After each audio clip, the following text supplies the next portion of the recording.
kemudian jalan sudah nggak kondusif. Takutnya kalau kita naik sepeda udah rame-rame, ada motor, ada mobil, aku takut karena aku pernah 2 kali jatuh kan gitu. Pada saat 2 kali jatuh kakiku patah, kebetulan memang pandemi jadi kerjaannya tuh jadi nggak terlalu terganggu. Gimana kalau misalkan kemudian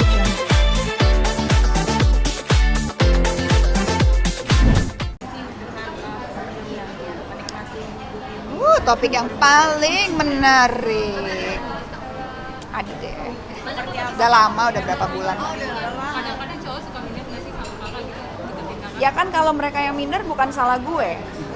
Bukan bukan bukan apa ya? Bukan ruginya gue gitu. Ruginya mereka ngapain minder? Ya kan?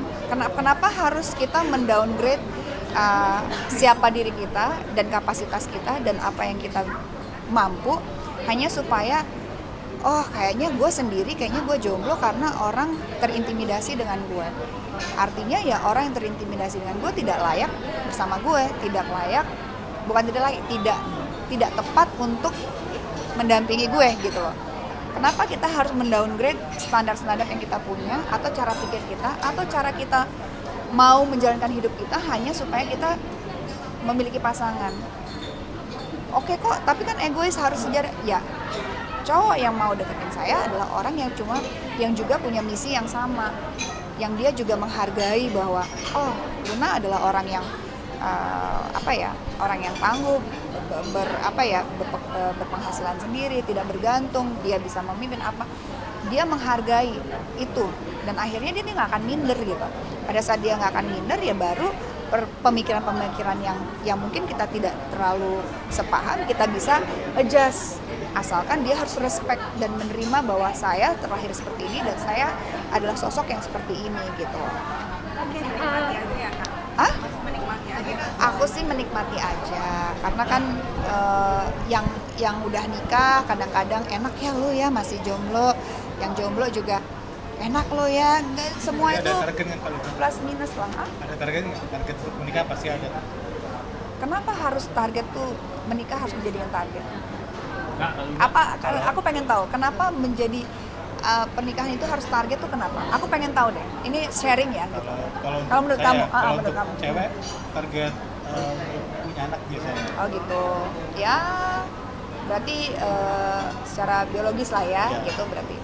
Tahu nggak Janet Jackson punya anak kembar di umur 50 tahun, melahirkan 50 tahun. Nicole Kidman di usia 43 apa 47. Artinya kan sebenarnya limitasi itu adalah di-create dari lingkungan sendiri sih. Oke, secara biologis ya selama dia belum menopause, artinya kesempatan itu masih ada. Menopause kapan sih ya 50 something ya, kalau ya ada orang yang menopause dini itu something yang kita nggak bisa tahu kenapa. Tapi rata-rata perempuan kan menopause-nya cukup panjang ya di 50-an. Jadi sebenarnya dengan teknologi, dengan hidup sehat, dengan punya lifestyle yang bagus, kita bisa kok. Badan ini tuh luar biasa hebat, sangat hebat. Jangan underestimate badan kita. So I think selama kita berpikir kita mampu dan bisa dan kita mau ya, aku rasa limitasi umur itu selama belum menopause masih ada kesempatannya. Dan aku pikir ya target itu ya mungkin targetnya yang kalau pengen punya anak mungkin sebelum menopause aja gitu sih. Tapi aku nggak pengen menargetkan target dalam hidup itu adalah pencapaian tertinggi itu dalam menikah. Buat seseorang yang memiliki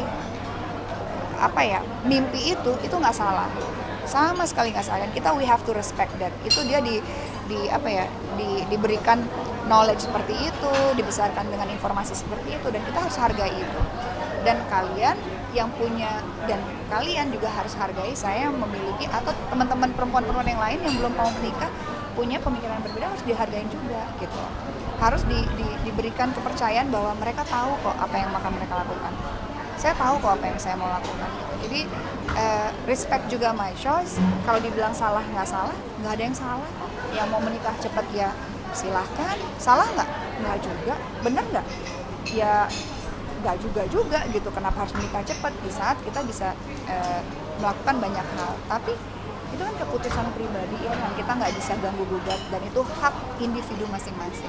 So I think kalau ditanya tapi pengen nggak sih gitu, ini terakhir. Kalau ditanya pengen ya, pasti namanya perempuan itu punya namanya insting secara naturalis seorang perempuan yang nurturing, yang keibuan itu udah ada di dalam blood kita, dalam DNA kita, dan itu secara biologi, secara naturally kadang-kadang keluar gitu.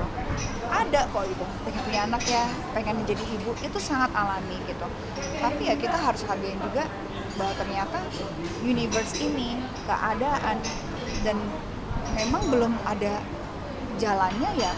Kita mau maksain seperti apa ya, kita percaya sama journey aja. Percaya sama journey artinya kalau kita percaya sama Tuhan, kita percaya dan keyakinan, kita harus tetap berusaha.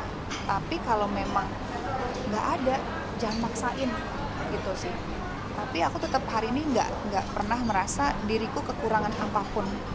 Itu namanya menurut aku sangat tidak bersyukur dan tidak tahu terima kasih. Aku udah diberikan begitu banyak kenikmatan. Satu hal yang mungkin menurut orang banyak tuh belum lengkap, aku minta kok dalam doa-doaku. Ya kalau mau dipertemukan dengan jodoh yang sepadan, yang mengerti aku, yang menerima aku. Tapi toh belum ada, artinya kan belum didengar, artinya belum, energinya tuh belum nyambung dengan apa yang kita inginkan. Tapi apakah aku marah? Gila hidupku begini gitu. Kan enggak ya. Masih banyak juga keajaiban, masih banyak juga kebaikan, masih banyak juga blessing yang aku pikir teman-teman juga di luar sana tuh perempuan-perempuan yang belum menikah, yang belum dapat pasangan, jangan berkecil hati. Tujuan akhir tuh nggak cuma itu. Harus bisa benar-benar mensyukuri apa yang kita punya.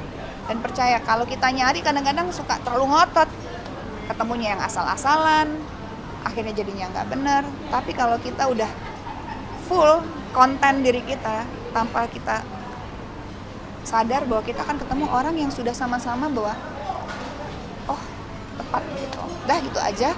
Wassalamualaikum warahmatullahi wabarakatuh. Dari karyawan bukan ya Kak? Apa? Tentang anak yang viral yang di NTT itu yang juara dunia. Iya, kemarin aku di TS Talks ada, kita datengin ke TS Talks wawancara. Cuma aku nggak ada kemarin, tapi aku video sama dia. Seneng banget, seneng. Nah yang kayak gini-gini yang harus diberikan sumbangan, harus yang disupport. Karena kenapa? Dia pantas mendapatkannya gitu, dia earn it gitu. Pada saat kita pantas mendapatkannya, kita artinya memberikan memberikan sesuatu yang tepat untuk dia gitu. Jadi kalau bisa lebih banyak lagi yang di up yang kayak gini-gini. Anak yang kemarin yang di mana tuh yang sama Agnes itu, aku seneng banget ngelihatnya dan thank God Agnes recognize itu gitu. Maksudnya aku juga seneng banget Agnes memberikan platformnya dia, wadahnya dia untuk mengapresiasi yang dia lakukan. Super pribadi untuk mereka yang Kalau si namanya Nono ada, aku kasih dia sedikit lah ini buat bantuan untuk sekolahnya dia ke depannya gitu. Karena aku seneng yang prestasi-prestasi seperti ini yang perlu disupport, karena aku tahu kalau banyak anak yang seperti ini, ke depan negara ini kita pasti lebih baik. Kemiskinan lebih berkurang, kesejahteraan lebih baik gitu. kita juga perlu motivasi dari seorang alumni yang kurang artis kan Ya, setengah cukup. makanya aku seneng banget anak-anak yang berprestasi, please gitu netizen ataupun apa yang kayak kemarin yang juara contemporary dance itu, jangan dihujat seperti itu. Itu justru kita harus support karena mereka menemukan passionnya lebih dini. Pada saat mereka tahu passionnya lebih dini, mereka tahu apa yang akan mereka lakukan ke depannya. Jadi nggak wondering, aduh gue ngapain. Dan kita harus support dan kita harus bangga gitu. Banyak anak-anak muda yang kreatif, yang berkreasi, bahkan yang pinter luar biasa, itu harus dibantu. Dan ya buat teman-teman juga dipublikasiin juga lebih banyak seperti ini. Jadi kita seneng gitu bahwa Indonesia tuh nggak goblok-goblok banget kok orang-orangnya gitu, malah pinter-pinter. Cuma memang nggak ada aja berita yang banyak gitu. Tapi kalau dibandingkan nih sama mungkin yang viral yang nggak ada ininya, tapi mereka malah lebih sensasi gitu. Itu melihat sebenarnya gini ya, di belahan dunia manapun yang namanya viral, sensasi pasti lebih gitu kan gitu. Tapi memang ya makanya harus balance juga, yang baik juga diviralin juga, disebarin. Jadi denger yang bego-bego, abis itu baca yang bagus-bagus, jadi seimbang kan, balance gitu kayak hidup. Ya udah yang jelek ya udah kita jadi tahu bahwa ini nggak bagus, yang bagus ini.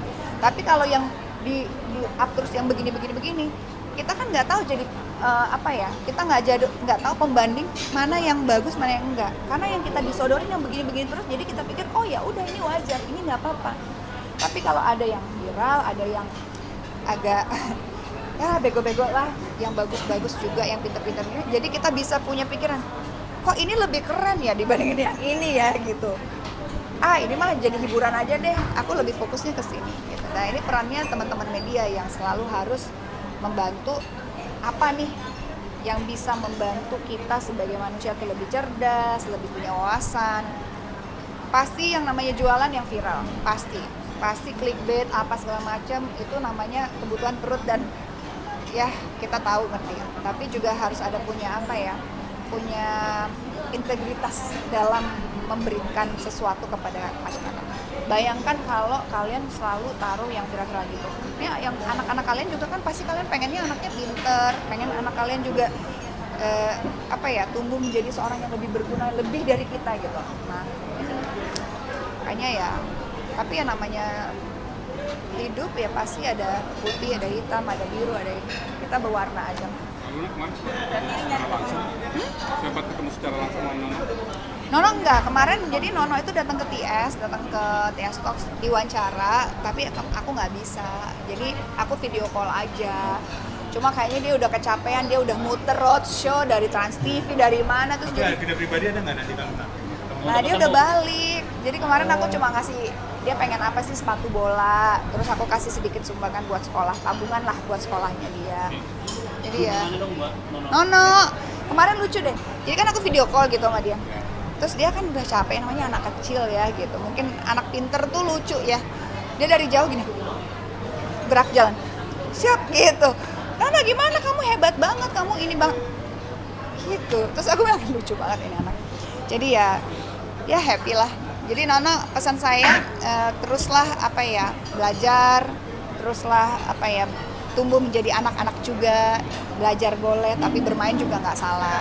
Jadi anak seusia Nono main sambil belajar juga menyenangkan, dan buat orang tuanya Nono juga selalu bimbing supaya Nono juga bisa tumbuh kembang menjadi anak yang lebih baik lagi, lebih cerdas lagi, dan we don't know, one day siapa tahu bisa dapat scholarship ke Ivy League University, Harvard kayak, Stanford kayak, Columbia kayak, atau misalkan di Oxford kayak, we never know.